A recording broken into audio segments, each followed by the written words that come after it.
Okay, welcome back everybody. I am Nakira G and this is Griot of the Diaspora.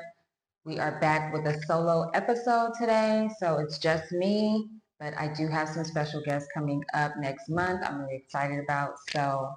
But if you have not already seen part one of the video that I recently dropped, it's about voting as Black expats in Ghana. We're talking about the elections, we're talking about Kamala Harris, Amanda Seals, Amber Rose, and a bunch of different things. And we're pretty much talking about how identity plays a role in politics. So anyway, for today's episode, I am going to talk about this controversy that's been going on with Miss South Africa. Apparently, there was a pageant that recently happened, I think last month or 2 months ago, and Miss South Africa is a European white South African woman, and apparently there was a lot of controversy on social media. There were a lot of different activists and social media users speaking out about it.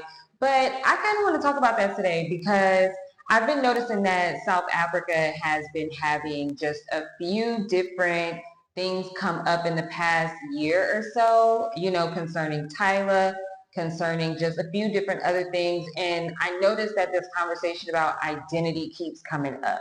So let's talk about it. It's time to unpack. Okay, so let's get started. So basically, Miss South Africa 2024 is a white woman. She is apparently South African. And for people who do not know, in South Africa, they have a history with apartheid, with British and Dutch and different types of white, European, Caucasian, non-African people coming into their country, colonizing them, as well as causing apartheid, segregation, what we would call that in the U.S., we would call that segregation. And they had very similar kind of experience, but it was a very particular experience with South Africa because it's on the African continent.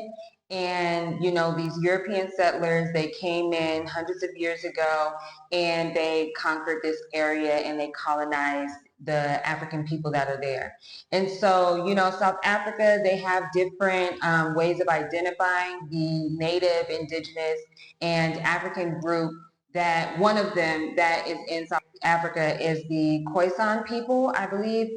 I'm saying it right, hopefully. But the Khoisan people, and but with the other identity, which is what Tyler identified as, Tyler, the musician, the girl with the song Water, apparently, she also identifies as colored. And so colored is an identity category in South Africa that includes people who are mixed race, usually with Indian, Asian, European, also having indigenous African roots. And so pretty much people in that category, they differ. Some people have more African ancestry, some people have more European, some people have more Indian or Asian. And then there are the white Afrikaner people, which are white Europeans who pretty much are descendants or I guess relatives of settlers and, the early colonizers. And so because obviously Africa produces a particular type of people. And even though we all may have come from there, we all know the history, we all know the story. So that's just a little background on South Africa and what's been going on with South Africa. So I'm looking on Twitter or X, and I'm seeing all of the backlash that recently happened. So here's a picture of the winner of Miss South Africa. She is European. She is obviously a white woman. And so what's interesting about this though is here's another picture of all of the finalists from the past, I think from 2000 to 2018. All of them have been, majority of the women who have won Miss South Africa since 2000, since the year 2000, have been white. And so I'm really curious as to why there is outrage now. Obviously, social media plays a large role in that, but social media has been around a while, at least a decade. And we're just now hearing the controversy from it in 2024. But what I also think is interesting is that the controversy is coming from non-South Africans. Apparently, Black South Africans, white South Africans, colored South Africans, apparently there's a mixed crowd on who thinks that this is a fair assessment or a fair winner. When I look online and when I look at the different blogs and when I look at, South African people commenting and things that are going viral, it seems like there are more people that are defending that this white woman should have won. Apparently, there was also some other issue because there was a finalist that was a part of the pageant, and I believe she was half Nigerian or is Nigerian. And so there was a lot of issues because South Africans felt like a Nigerian shouldn't be able to run for Miss South Africa. And apparently this girl, let me see, her name is Chidima Vanessa Adeshina. And apparently she was getting all of this like backlash from South Africans because she's Nigerian. And I'm assuming, I don't know, but I'm assuming she must have grown up in South Africa and she identifies maybe with South African as a nationality, not necessarily as an ethnic group, because South Africa is not an ethnic group. It's a area. It's the name of a country, but it's also, they named it as the region of the continent. But the Khoisan people and other tribes that are in South Africa are what make up the Black South African population, which is also a bigger conversation, right? She is going to now run for Miss Nigeria 2024 or Miss Universe Nigeria 2024. So that's really exciting for her. But I want to go back to this picture. I just want to go back to this picture. Miss South Africa from 2000 to 2009. And I got this from a user on Twitter. I'm just very curious as, like, when we talk about these type of Western institutions being brought into Africa, right? I'm always so curious at when did people think it was an issue? Did they think it was an issue from the beginning, or is it just now an issue because people are on social media talking about it? Like, I'm just really curious about that because I feel like oftentimes if social media was not involved, people would probably just brush past it, act like it's not anything to talk about, not really make it like a big deal. But I'm kind of like, my mind is just, I'm just kind of like, when I look at this list, it says from 2000. So, okay, so when the first winner of Miss South Africa won, and that went down in history as a white woman, why wasn't it a problem then? I'm just really curious about that. And it makes me really uncomfortable because it makes me feel like there is a high level of oppression that is happening in South Africa, particularly. Oppression of, freedom of speech, being able to express your sentiments, because I'm not going to assume that no one in South Africa has ever felt a way about this. So if I am to assume that, right, that makes me feel like their voices are oppressed. It makes me feel like the white population obviously does not care. And that's a problem because I am Nail Egyptian, and I'm the owner of the Nail Egyptian Press-On Collection, and I'm originally from Compton, California. I started doing nails in high school, but I started doing press-on nails when I traveled to Ghana for the first time in 2013, which inspired me to make the Nail Egyptian Press-On Collection. The style and design behind every nail set is inspired by the queens and goddesses of ancient Africa. I love when my customers tell me they feel inspired and empowered when they wear the nails, and it makes me feel happy that I'm able to connect with people in my community and make them feel beautiful. So visit my website at nakedgoldonline.com. in my mind, and I think in the rest of the Black diaspora's mind, is that we are fighting oppression and we are fighting against colonization. We are not trying to continue to participate in systems that block us out in our indigenous communities, in our indigenous borders. So I'm just really curious, like how South Africans, Black South Africans, colored South Africans, how they are talking about that, because I'm even really shocked that most of the South African pageant winners have been just purely white, not even colored, not even like a colored person that's mixed and still light skinned, but mixed. I'm surprised that it's just straight white. And so what I also thought was interesting, this last thing, this picture here, 10 out of 18 finalists are European and or Asian. But no, let's be mad at one specific African. Mental colonialism is very real. We still need more decolonization of the mind. That was what a Twitter user named Unathi Africa wrote. And I am just like, I'm honestly really shocked at just like being in the year 2024, and this is where we are, and this is what we're talking about with South Africa yet again.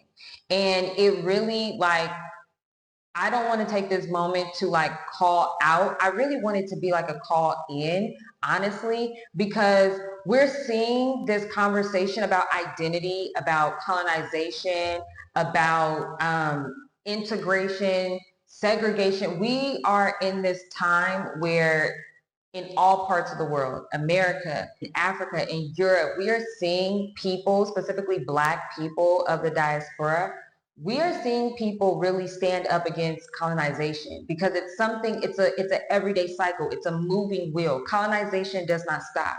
In every facet of our Black lives, colonization plays a role. The reason we can't get jobs, the reason that wages are low, the wages we can't afford things, the reason that we aren't given things that we're qualified for, whatever the case may be, colonization plays such a large role. And I think it's really interesting when you look at South Africa, how xenophobia is practiced amongst the South Africans against other Africans, and then you see the xenophobia and the discrimination amongst South Africans amongst themselves.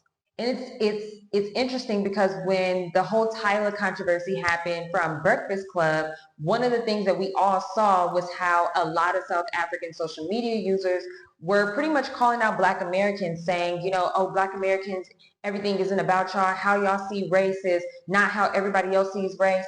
And I'm just going to come to Black Americans' defense on this. And I usually don't, but I am going to come to their defense on this as a Black American. I really think it's crazy that the moments when people who are not Black American, whether you are a Black person from Africa or within the diaspora, I always think it's interesting that a lot of people do not admit and do not give credit to the fact that revolutionary ideas and revolutionary mindsets and just the concepts of decolonization has strongly came from Black Caribbean and Black American people since we have all gotten off those ships. I think it's really unfair for people to be like, oh, Black Americans, y'all are trying to identify things too much. And it's like, well, yeah, because we are the ones who were not born on the continent. So we have to define what race is for ourselves from what we understand, especially because we were created in a different way than those of you were on the continent. And when you start breaking those type of concepts down, like, listen to what I'm saying. The way we were made, the way we were bred, the way we were manufactured, the way that we experience being born for the past 400 and 500 years is something to really pay attention to. And it's not something that anybody should dishonor or discredit or act like that doesn't play a role in how we see identity because of what happened. And when we see places in Africa, I think that, at least for me, a lot of times we're talking about things because we can see the future based off of how we see what happened with America. We see what happened with all of the development that happened in America. We know what comes with development. We know what comes with making certain governmental deals. So when we see African countries moving in that same territory, when we see them making those same deals, doing the same type of development, we are kind of the ones that are like, ooh, I know what that did to us mentally. I know what that did to us environmentally. And we are also trying to warn and caution a lot of people. At the end of the day, I don't have a dog in the fight, and I'm always going to dispute any type of diaspora war with facts. I'm always going to come in and let all sides know and all parties know that whatever it is that you believe in, here's the facts to it. And this is how you can take emotion out of it. This is not about xenophobia. This is not a time to be xenophobic, whether you are an American or you're an African or wherever you are in the world. We are all going through elections right now, most of us at least. We are going through watching our countries, disenfranchise people, whether it's from class or from race.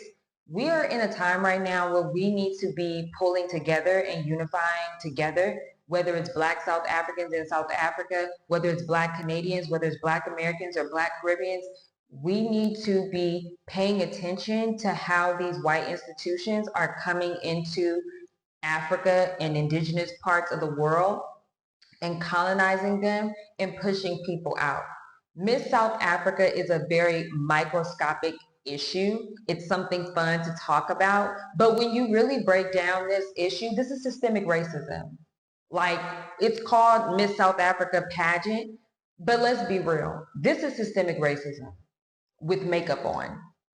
Like, at some point, regardless of what identities and what parts of history we do or do not share, at the end of the day, this is systemic racism on television. This is systemic racism in reality. That is what that is. There is no excuse, there is no reason, and there is no right for white European people to not only colonize South Africa, but to have the audacity to also have institutions that displace and disenfranchise Black South African and indigenous people. South Africa literally has a very almost identical story as America, pushing out the indigenous communities, mixing up the indigenous communities so that you can't tell what they are or they don't know what they are, not telling them their history in academic universities and academic settings and institutions, making sure that that information is palatable for the white population, making sure that your educational activities favor to classes, societies. It's pretty much identical. So anyway, this is the end of this video. This is a very short video. I'm going to be doing some short videos from now on when they're solo. But anyway, with this situation with Miss South Africa, I just hope that in the near future that we see Miss South Africa and Miss Africa of all the continents that have pageants, that needs to strictly be to Black people, Black descent people, African descent people, the mixed people included, however that works out. We're still going to deal with colorism. We're still going to deal with featureism. We're still xenophobia, right? Language barriers, what have you. There's no telling. But I just think in general with this whole pageant culture, especially the ones that are in Africa, I feel like there's always some type of controversy. It's either where the person's from, the language, the tribe, this or that. So I don't know. I feel like pageant culture is a little toxic. I don't know. It doesn't feel like, I don't really understand how it pushes the needle or how it really like breaks barriers for women. I understand that it gives them exposure when it comes to media or when it comes to local, popularity, I guess. But I'm just really curious when we are in a world, which I understand most of the world is not is not doing decolonization work, right? But I mean, for people where the world is going right now, most people are trying to go against Western beauty standards, the concept of what is beautiful. And so I'm just always kind of weary of these pageants, especially the ones that are in Africa and now the one that is in South Africa.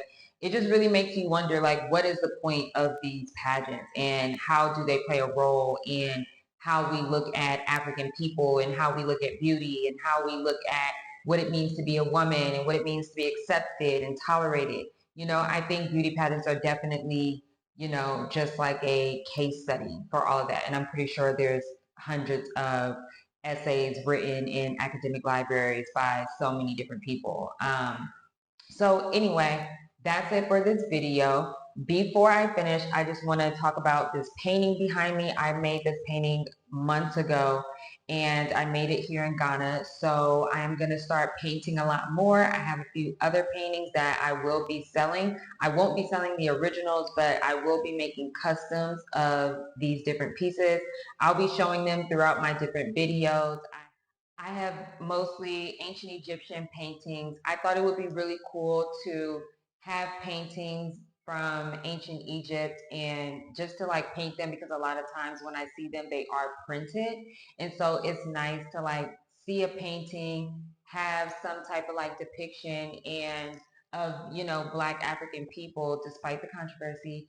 But, so yeah, so you'll see a different ones of these in my videos moving forward. So like I said, go to my website. It's www.nakedgoldonline.com. You'll go to the shop tab and I'm selling different things. I'm selling leather bags from Ghana. I have press-on nails that I make myself. And then I will be selling these different paintings. So make sure you check it out and also check out the website for all the other articles that's on there and any other information that you might want on Ghana if you plan on coming down here soon, definitely send me a message on the form on my website. Okay, well that's it. Thank you everybody.